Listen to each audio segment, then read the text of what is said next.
So Dana White and the UFC just dropped some major fight news on us, really out of nowhere. I don't think anyone was expecting some fight announcements today. And I got to be honest, this is shaping up to be a really good card in Utah. However, there's a huge asterisk on this, and that is the main event is just a shit stain on the entire card. It just is. Look, I'm a huge Alex Pereira fan. I'm a very big fan of his. I love watching him fight. I think he's great for the sport. He's very entertaining.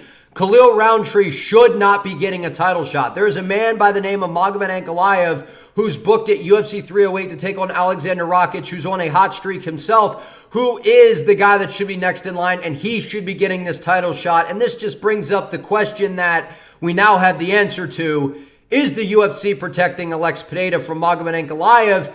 And it seems like they are. Now, I've been on the record saying I think Alex Pereira could beat him. I really think that he could beat him because I think that Magomed's grappling is a little overrated. Why? I think he has good wrestling. He doesn't do a lot with the takedowns. So I don't think that it's a miserable matchup for Alex Pereira. And it's confirming kind of what we were thinking. And then not only that, Khalil Rountree, a guy who recently basically tested positive, had to be pulled from a fight with Jamal Hill at International Fight Week, is now being rewarded with a title shot because he's on a 5-fight win streak. Let me read you his 5-fight win streak, which 4 of those are by finish.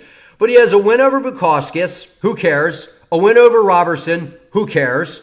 A win over Dustin Jacoby by split decision. I scored that fight for Dustin Jacoby. I thought he won the fight. I thought it was a robbery. Comes out there against Dawkins, beats Dawkins. Who hasn't beaten Dawkins? Guy's not even in the UFC anymore. Then in December of 2023, he beats Anthony Smith in the 3rd round by TKO. Look, it's not that Khalil Rountree, I like his story. He's a good fighter. He's got a fun Muay Thai style. That doesn't warrant a title shot. You have a guy in Ankalaev who, other than going to a draw with Jan Blachowicz, he's just been on a run. He's been on a tear. He's an elite level fighter who, him versus Alex Pereira, is the biggest fight inside the division. And the fact that, I don't know if Ankalaev took a shit on Dana White's desk or something. Like, I don't understand why they won't give this man the title shot. He's booked at 308, which is only a month later. Like, what is going on here? Why is he not getting the title shot? But the reason that frustrates me is because this is actually a really good card. But the noise is going to be the UFC is protecting Pereira, which it comes off that way. It really does. Whether they are or not, it comes off that way. And like I said, I think Alex Pereira could beat Ankalaev. Is it a hard fight? Of course it is. It's probably the hardest fight for him in the division. But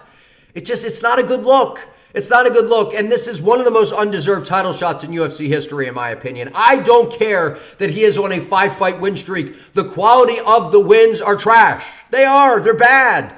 They're bad. Everyone's out there complaining, which I'm right there with you, saying that Usman doesn't deserve a title shot against Bilal. But at least Usman, he's done a lot of work inside the division. He's beaten some big names. Who the hell's Khalil beat? Who's he beat? This is clearly about getting Alex Pereira a fun style matchup, a guy that he should run over, which I think he will, which we'll get to when I break that down. But I just had to get that out of the way, man, because this is a very good card. And it just gets dampened by this. It gets dampened by this. But nonetheless, this is a really good card. I mean, main event, Alex Pereira, Khalil Rountree, which we'll discuss. I'll break that down as we go. But let's start with Stephen Wonderboy Thompson versus Joaquin Buckley. There was some noise that this was a potential matchup the UFC was looking at. We kind of saw Joaquin Buckley and Wonderboy going back and forth on social media. This is a fun stylistic matchup. Ever since Joaquin Buckley has moved down to 170 pounds, he just seems like a different guy. He's a steamroller, man. He's rolling through people. We saw what he did to Nursultan Ruziboev, which I thought was a hard fight for him, considering that what we saw at 185 is Buckley, he tends to struggle with guys that are long and rangy. A guy like a Kevin Holland, and that's where I was like, man, Ruziboev might be a challenge. He really wasn't. Joaquin Buckley has just ever since he's moved down to 170, he's been a different guy. He's fast. He's nimble. He's got that Tyson peekaboo-like style. He's got crazy power. He's got good takedowns in his back pocket. Even though he doesn't do a lot with the takedowns, he's very explosive, and this is definitely going to be the hardest fight of his career. Stephen Wonderboy Thompson, he's one of the greatest strikers in UFC history. He's an absolute puzzle to where if you're standing in front of him for this will be 3 rounds, I mean, it's tough. It's tough to think that Joaquin Buckley is going to get a victory in that if it's just playing out on the feet. But I do think Buckley's going to come into this. He's going to want to be entertaining. He knows if he can get a finish over Wonderboy, he won't be far off from a title shot because nobody. I mean, we saw Rachmanov submit him. We've seen Anthony Pettis knock him out years ago. But a win over Wonderboy, that's a nice name to add to the resume. But if I got to go early prediction here, I mean, I really think that Joaquin Buckley can get this done. I think if he mixes in the takedowns and he fights intelligently and he closes Stephen Wonderboy Thompson down, I think Stephen's going to have a hard time keeping Joaquin Buckley off of him. And the other thing is, Wonderboy's old. He's in his 40s now. He's spent some time away. And, I mean, I think that this is a really good matchup for Buckley. Again, it's a difficult one because Wonderboy's very tricky, but I think that Buckley's kind of like, I don't give a shit attitude to where he just kind of plays the peekaboo game and moves forward. I think that his explosiveness is going to keep Wonderboy on the back foot. I think he could close him down and make it happen. I think Buckley can get a win in this matchup. Now, next we have Roman Dolidze and Kevin Holland. I don't hate this fight at all. I actually think that this is a pretty good matchup. I had been kind of throwing my thoughts out there saying, look, Chris Curtis versus Holland. I never really understood why that matchup was made to begin with. I thought it was a fun stylistic fight, but I was like, look, take Kevin Holland, move him to UFC 308 and have him fight Shar Magomedov. I think that that's a very fun matchup, but Roman Dolidze just went up to 205 on short notice. He got a victory over Anthony Smith. And then before that, he was coming off of that pretty brutal beating he took from Nasruddin Imavov. And look, Roman Dolidze, he's kind of an underrated fighter. I've been hard on him in the past saying, look, this guy's maybe not the most skilled guy in the division, and some of the wins that he's had are kind of like Hail Mary kind of victories. But he does have good submissions. He's got some good grappling that I think could cause some issues for Kevin Holland.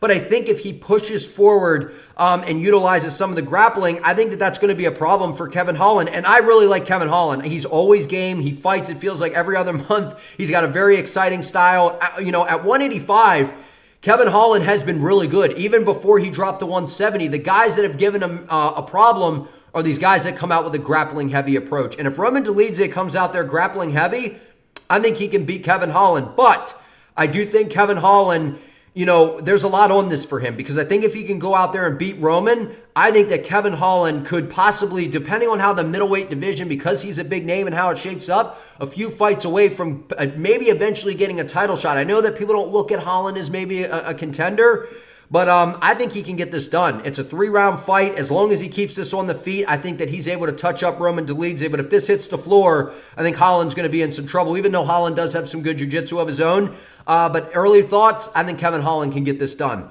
Moving on, Jose Aldo, Mario Bautista. I like this fight. And look, Jose Aldo coming off a crazy win after he exposed Jonathan Martinez. Look, when Aldo came back, everyone's like, oh, Jonathan Martinez, the leg kicks, they're devastating and this and that. And I sat up here and said, look, Jonathan Martinez is very one-dimensional. He's very kick-heavy. He basically just sits at range and blasts leg kicks the entire fight. And you're a southpaw going up against an orthodox Jose Aldo who's been known for having really, really good leg kick defense. Aldo's boxing had improved over the years. He absolutely lit Jonathan Martinez up on the feet. Now, Mario Bautista, would I've liked to have seen Aldo because he ended up re-signing with the UFC. I wasn't sure if he was going to do that, considering, maybe he was going to go do an influencer boxing fight or something where he could have made a lot of money. I could have seen that happening. But Mario Bautista is a tough fight. He's a young prospect on the rise. He's got a good team behind him, good camp.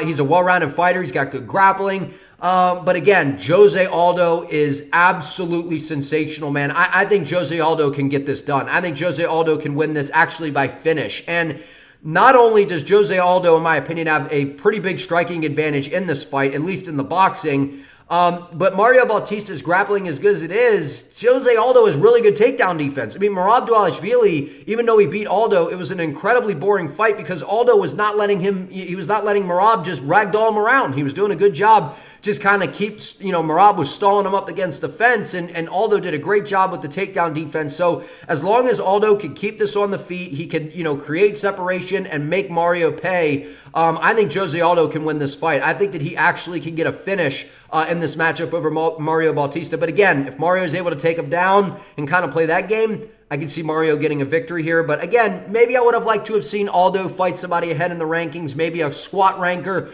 like Dominic Cruz or something like that. But this is a pretty good fight. I'm glad that we're seeing Jose Aldo back in there after he fought at UFC 301. Moving on.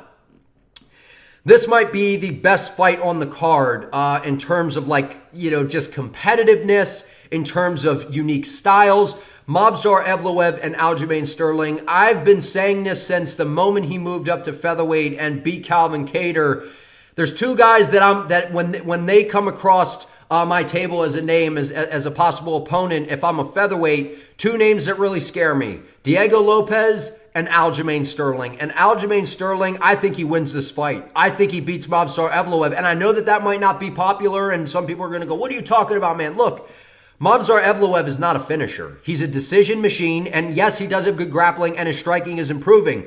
But Aljamain Sterling, his style that he showed against Calvin Kattar, he's the same guy from bantamweight with the output, but he has a little more thud on his shots. He has that weird, awkward striking style, and he has really good submissions in his back pocket. He has good grappling of his own, and I think he is an absolute menace at 145 pounds. I think he's a real problem. He's tall. He's long for the weight class. He's got good submissions. His striking is funky. He's got a little bit more thud on his shots, and I can see this fight, if it's on the feet, I think it's pretty even. Maybe Movsar has a little bit of an advantage considering he's a little bit more technical, but you got to remember, Aljamain Sterling coming from 35, he's going to be a little quicker, maybe a little bit more of a skill-like advantage there. But I think when it comes down to finishing ability, I think Aljamain Sterling, I don't know if he can sub Movsar Evloev, but it wouldn't surprise me. But I got to ride with Aljo in this fight. Early prediction, I think he can get it done. But great matchmaking here by the UFC. You got one of the best wrestlers in the division, a guy that's an undefeated prospect that people are dodging like the plague. And then you have Aljo,